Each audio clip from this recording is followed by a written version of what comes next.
1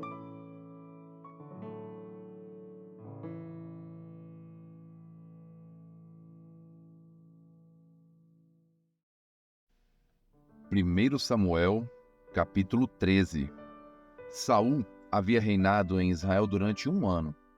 No 2º ano do seu reinado sobre o povo, escolheu 3.000 homens de Israel. 2.000 estavam com Saul em Micmas e na região montanhosa de Betel, e 1.000 estavam com Jonatas em Gibeá de Benjamim. Saul despediu o resto do povo, cada um para sua casa. Jonatas derrotou a guarnição dos filisteus que estava em Gibeá, e os filisteus ficaram sabendo disso. Então Saul mandou tocar a trombeta por toda a terra, dizendo: que os hebreus escutem isso. E todo Israel ouviu dizer: Saul derrotou a guarnição dos filisteus, e agora os filisteus estão com ódio de Israel. Então o povo foi convocado para se juntar a Saul em Gilgal. Os filisteus se reuniram para lutar contra Israel com 30.000 carros de guerra, 6.000 cavaleiros e o povo em multidão como a areia que está na praia do mar. Eles foram e acamparam em Micmas, a leste de Bet-Aven. Quando os homens de Israel viram que estavam em apuros, porque o povo estava angustiado, se esconderam em cavernas e em buracos entre as rochas, e em túmulos e cisternas. Também alguns dos hebreus passaram o Jordão e foram para a terra de Gade e Gileade. E o povo que permaneceu com Saul, estando este ainda em Gilgal, se encheu de temor. Saul esperou 7 dias, segundo o prazo determinado por Samuel. Mas como Samuel não vinha a Gilgal, o povo foi se espalhando dali. Então Saul disse: tragam-me aqui o holocausto e as ofertas pacíficas. E ofereceu o holocausto. Mal tinha ele acabado de oferecer o holocausto, eis que chegou Samuel. Saul saiu ao encontro dele para o saudar. Samuel perguntou: o que foi que você fez? Saul respondeu: vendo que o povo ia se espalhando daqui, e que você não vinha no prazo combinado, e que os filisteus já tinham se ajuntado em Micmas, eu disse comigo: agora os filisteus virão contra mim em Gilgal, e ainda não busquei a face do Senhor. Assim, forçado pelas circunstâncias, ofereci holocaustos.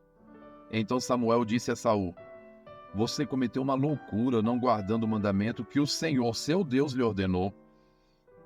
Pois o Senhor teria confirmado para sempre o seu reinado sobre Israel. Mas agora o seu reinado não subsistirá. O Senhor buscou para si um homem segundo o seu coração, e já lhe ordenou que seja príncipe sobre o seu povo, porque você não guardou o que o Senhor lhe ordenou.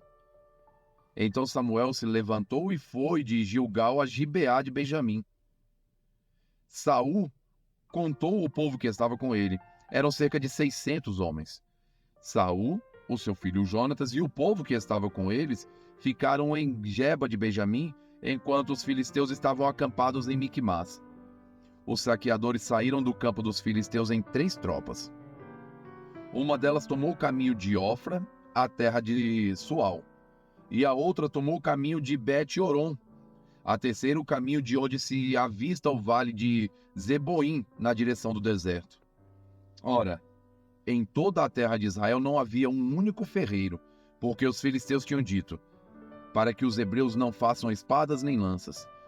Por isso todo Israel tinha de ir aos filisteus para amolar as lâminas dos arados, das enxadas, os machados, as foices. Os filisteus cobravam dos israelitas 8 gramas de prata para amolar os fios das lâminas e das enxadas, e 4 gramas de prata para amolar machados e aguilhadas. Por isso, no dia da batalha, não se achou nem espada, nem lança na mão de nenhum do povo que estava com Saul e com Jonatas. Só Saul e o seu filho Jonatas tinham essas armas. A guarnição dos filisteus saiu ao desfiladeiro de Micmas. Salmos 58. Será que vocês, juízes, tomam decisões justas? Julgam com retidão os filhos dos homens?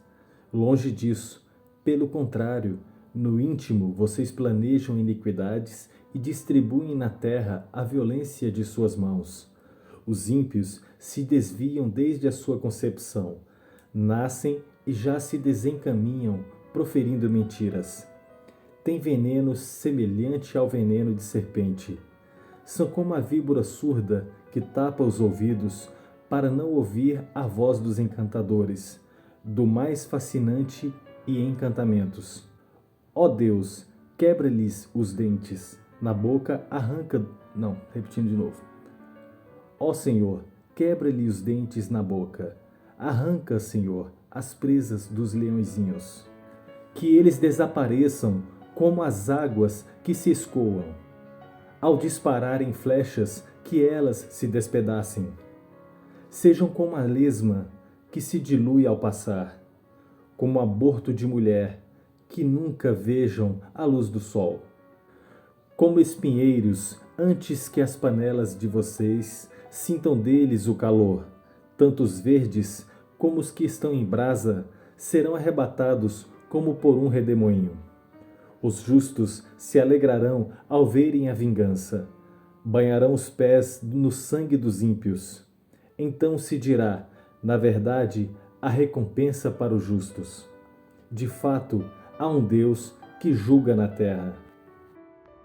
Romanos, capítulo 4. Que diremos então a respeito de Abraão, nosso pai segundo a carne? O que foi que ele conseguiu? Porque se Abraão foi justificado por obras, tem do que se orgulhar, porém não diante de Deus. Pois o que diz a Escritura? Ela diz, Abraão creu em Deus e isso lhe foi atribuído para a justiça. Ora, para quem trabalha, o salário não é considerado como favor, mas como dívida. Mas, para quem não trabalha, porém crê naquele que justifica o ímpio, a sua fé lhe é atribuída como justiça. E é assim também que Davi declara ser bem-aventurado aquele a quem Deus atribui justiça, independentemente de obras. Davi disse, bem-aventurados aqueles cujas transgressões são perdoadas e cujos pecados são cobertos. Bem-aventurado aquele a quem o Senhor jamais atribuir pecado. Esta bem-aventurança vem apenas sobre os circuncisos? Ou será que ela vem também sobre os incircuncisos? Podemos dizer, a fé foi atribuída a Abraão para a justiça. Como, pois, lhe foi atribuída, estando ele já circuncidado ou sendo ainda incircunciso? Não foi no regime da circuncisão, mas quando ele ainda não havia sido circuncidado. E Abraão recebeu o sinal da circuncisão como selo da justiça da fé que teve quando ainda não havia sido circuncidado.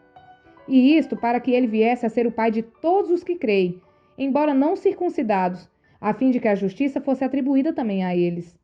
Ele é também pai da circuncisão, isto é, daqueles que não são apenas circuncisos, mas também andam nas pisadas da fé que teve Abraão, nosso pai, antes de ser circuncidado. A promessa de que seria herdeiro do mundo não veio a Abraão ou à sua descendência por meio da lei, e sim por meio da justiça da fé. Pois se os da lei é que são os herdeiros, anula-se a fé e cancela-se a promessa, porque a lei suscita a ira, mas onde não há lei, também não há transgressão. Essa é a razão porque provém da fé, para que seja segundo a graça, a fim de que a promessa seja garantida para toda descendência, não somente a descendência que está no regime da lei, mas também a descendência que tem a fé que Abraão teve, porque Abraão é o pai de todos nós, como está escrito. Eu o constituí por pai de muitas nações. Diante daquele em quem Abraão creu, o Deus que vivifica mortos e chama à existência as coisas que não existem. Abraão, esperando contra a esperança, creu para vir a ser pai de muitas nações, segundo lhe havia sido dito. Assim será a sua descendência. E sem enfraquecer na fé, levou em conta o seu próprio corpo já amortecido, tendo ele quase 100 anos, e a esterilidade do ventre de Sara. Não duvidou, por incredulidade, da promessa de Deus, mas, pela fé se fortaleceu, dando glória a Deus, estando plenamente convicto de que Deus era poderoso para cumprir o que havia prometido. Assim também isso lhe foi atribuído para a justiça. E as palavras, lhe foi atribuído, foram escritas não somente por causa dele, mas também por nossa causa, visto que a nós igualmente nos será atribuído, a saber, a nós que cremos naquele que ressuscitou dentre os mortos a Jesus, nosso Senhor, o qual foi entregue por causa das nossas transgressões e ressuscitou para a nossa justificação.